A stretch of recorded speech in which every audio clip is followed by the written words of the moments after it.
Salut! Allez, aujourd'hui on s'attaque à la géométrie dans l'espace. Si les pyramides, les cônes ou les sphères te semblent un peu compliqués, pas de panique. On va démystifier tout ça ensemble pour le brevet. C'est parti! En fait, la géométrie 3D, tu en fais déjà tous les jours sans même t'en rendre compte. Quand tu coupes une part de gâteau ou que tu cherches un point sur un globe, eh bien, c'est de la géométrie. Aujourd'hui, on va juste mettre les bons mots et les bonnes formules sur des choses que tu connais déjà. Alors, notre mission du jour, maîtriser les solides en 3D. On va commencer par identifier les formes qu'il faut connaître et ensuite, on va apprendre à calculer l'espace qu'elles occupent, autrement dit, leur volume. Allez, on y va? C'est une évidence, mais le monde qui nous entoure n'est pas plat. Il est en 3 dimensions.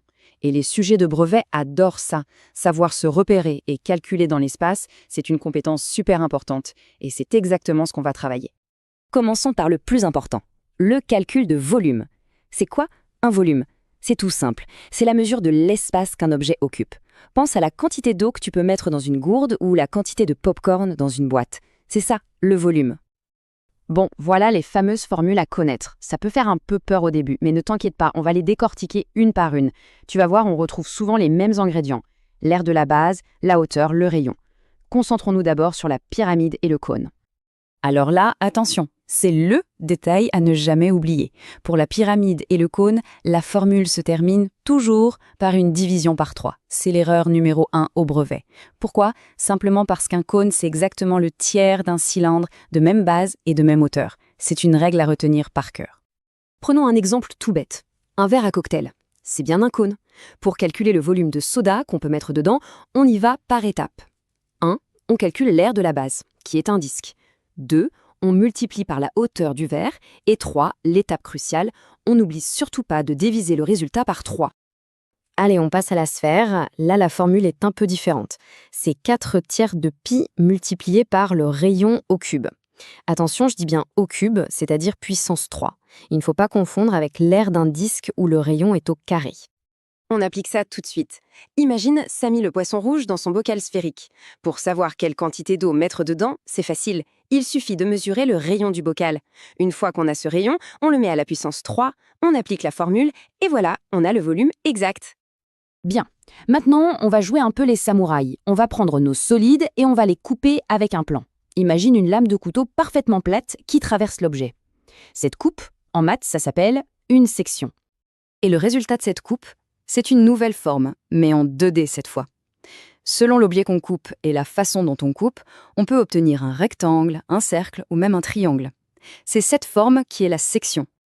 L'expression section d'un solide par un plan a l'air super technique, mais l'idée est vraiment simple. Pense à une tranche de saucisson ou une tranche de bûche de Noël. Eh bien, c'est exactement ça, une section.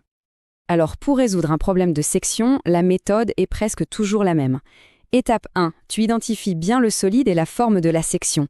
Étape 2, c'est l'astuce. Tu dois chercher un triangle rectangle qui se cache à l'intérieur de la figure. Et étape 3, une fois que tu as ce triangle, tu peux dégainer ton arme secrète, le théorème de Pythagore, pour calculer la longueur qui te manque. Ok, dernière notion super importante pour le brevet, les agrandissements et les réductions. Qu'est-ce qui se passe pour le volume quand on agrandit ou qu'on rétrécit un objet?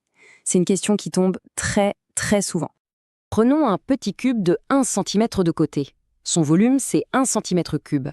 Maintenant, si on triple la longueur de chaque côté, c'est-à-dire qu'on multiplie par 3, à ton avis, le volume est multiplié par combien? Eh bien, il est multiplié par 3 au cube, c'est-à-dire par 27.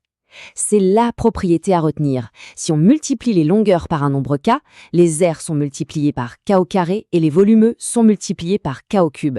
C'est la clé pour tous les exercices d'échelle. Super, on a vu les volumes, les sections et les agrandissements. Maintenant, pour que tout soit bien clair, on va résumer l'essentiel dans une petite fiche de réussite parfaite pour les révisions. Voilà ta carte mentale. À gauche, tu as les formules de volume pour les solides à connaître. À droite, un petit rappel sur les sections.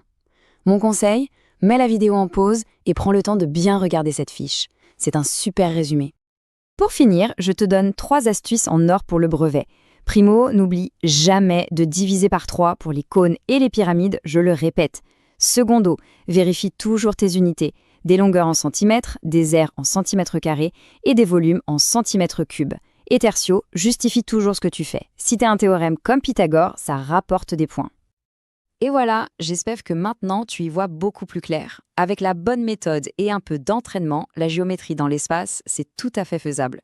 Tu as toutes les clés en main pour réussir. Bon courage pour tes révisions.